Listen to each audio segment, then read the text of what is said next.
2 సంవత్సరాల 3 నెలల స్వచ్ఛమైన పారదర్శకమైన పరిపాలనకు అద్దం పట్టే విధంగా ఈరోజు గవర్నర్ ప్రసంగం కొనసాగింది.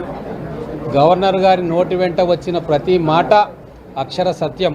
క్షేత్రస్థాయిలో ప్రభుత్వం పనిచేస్తున్న విధానానికి, మేము అమలుపరుస్తున్న అభివృద్ధి సంక్షేమ కార్యక్రమాలను గవర్నర్ గారి ద్వారా ఈరోజు తెలంగాణ ప్రజలకు, ప్రపంచానికి చాటి చెప్పే ప్రయత్నం మేము చేసినాం. గవర్నర్ ప్రసంగం అనేది ప్రభుత్వం 2 సంవత్సరాల కాలంలో చేసిన పనుల గురించి, అలాగే భవిష్యత్తులో ఏం పనులు చేయబోతున్నామో అనేది ఒక బ్రాడ్ రోడ్ మ్యాప్గా ఉంటుంది తప్ప ప్రతి ఒక్కటి కూడా దాంట్లో ఉండదు. అయినా సరే ఈ 2 సంవత్సరాల 3 నెలల కాలంలో కోట్లాది కుటుంబాలకు మేమైతే ఆసరాగా నిలిచినమో, ఆ విధానాన్ని ఎన్ని లక్షల కోట్ల రూపాయలు వారికి ఖర్చు పెట్టినమో, ఎన్ని లక్షల కుటుంబాలకు బెనిఫిట్ అందిందో చాలా స్పష్టంగా అంకెలతో సహా గవర్నర్ గారు చెప్పడం జరిగింది. అందుకు మంచి ఉదాహరణ 2 లక్షల రుణమాఫీ, దాదాపుగా 21,000 కోట్ల రూపాయల అకౌంట్ ట్రాన్స్ఫర్ చేసినాం. అదేదో దొడ్డిదారిన అయ్యలే, బాజాప్తా బ్యాంకు నుంచి బ్యాంకుకు ట్రాన్స్ఫర్ అయింది.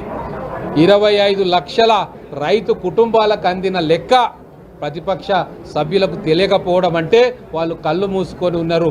ఉంటే అధికార పక్షంలో ఉంటాం, లేదా ఫామ్ హౌస్లో ఉంటామన్న సూత్రానికి వాళ్ళు నిజంగా న్యాయం చేస్తున్నారన్న దానికి ఇది పక్కా ఉదాహరణ. అలాగే మహిళలకు ఉచిత రవాణా సౌకర్యం, ఆర్టీసీ బస్సులో ప్రయాణం అంటే ఎగతాళి చేసిండ్రు ఆ పార్టీ వర్కింగ్ ప్రెసిడెంట్ గారు.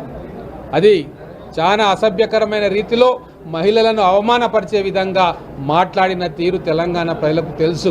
కానీ ఈరోజు గవర్నర్ ప్రసంగం ద్వారా దాదాపుగా 9,200 కోట్ల పైచీలకు మహిళలు ఆదా చేసుకున్న విషయాన్ని, 270 కోట్ల ట్రిప్పులు మహిళలు, చదువుకునే పిల్లలు, గృహిణులు, వ్యాపారం చేసుకునే మహిళలు, సెల్ఫ్ హెల్ప్ గ్రూప్, తీర్థయాత్రలకు వెళ్ళే మహిళలు, వీళ్ళందరూ కూడా కుటుంబంతో సహా ఆర్టీసీ బస్సు ప్రయాణాన్ని వాడుకుంటున్న విషయాన్ని కూడా ఈరోజు గవర్నర్ ప్రసంగం ద్వారా తెలిపింది. అలాగే 49 లక్షల కుటుంబాలకు ఈరోజు నెలకు దాదాపుగా 600 రూపాయలు గృహజ్యోతి ద్వారా ఆదా అవుతున్న సంగతి కూడా ఈరోజు గవర్నర్ ప్రసంగం ద్వారా ప్రజలకు తెలియజెప్పినాం.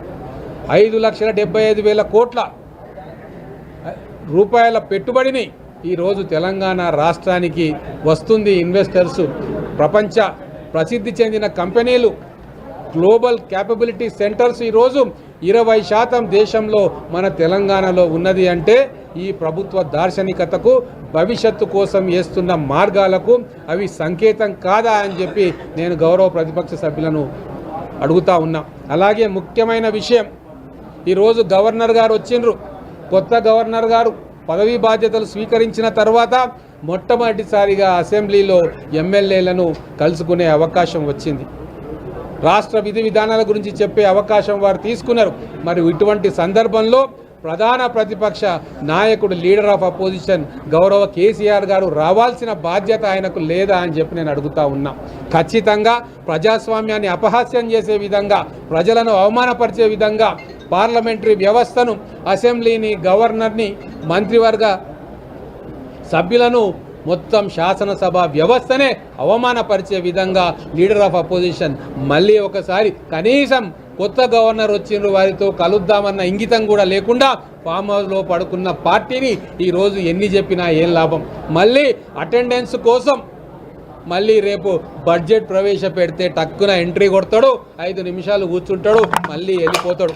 ఇటువంటి అప్రజాస్వామిక పనులకు కేర్ ఆఫ్ అడ్రస్గా ఈరోజు బీఆర్ఎస్ పార్టీ నిలిచింది అని చెప్పడానికి ఏమాత్రం సందేహపడక్కర్లేదు. అలాగే ఫ్యూచర్ సిటీలో అద్భుతమైన ప్రయోగాలు జరుగుతూ ఉన్నాయి. ఎన్నో కంపెనీలు ఫ్యూచర్ సిటీలో ఈరోజు ఇండస్ట్రీస్ ఏర్పాటు చేయడానికి ముందుకు వస్తూ ఉన్నారు.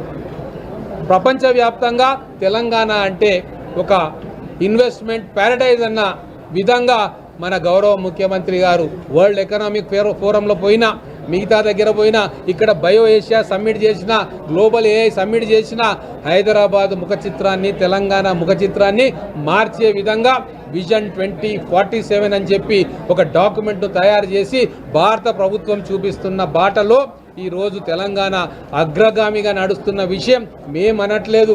భారత ప్రభుత్వమే top investment destination in Telangana అని చెప్పి వాళ్ళే కితాబిస్తూ ఉన్నారు. కేవలం 2.5 సంవత్సరాలే మా ప్రయాణం. ఇంకా 2.5 సంవత్సరాలు మేము ప్రజలకు సేవ చేసేది ఉంది. ప్రతి గ్యారంటీని అమలు చేస్తాం.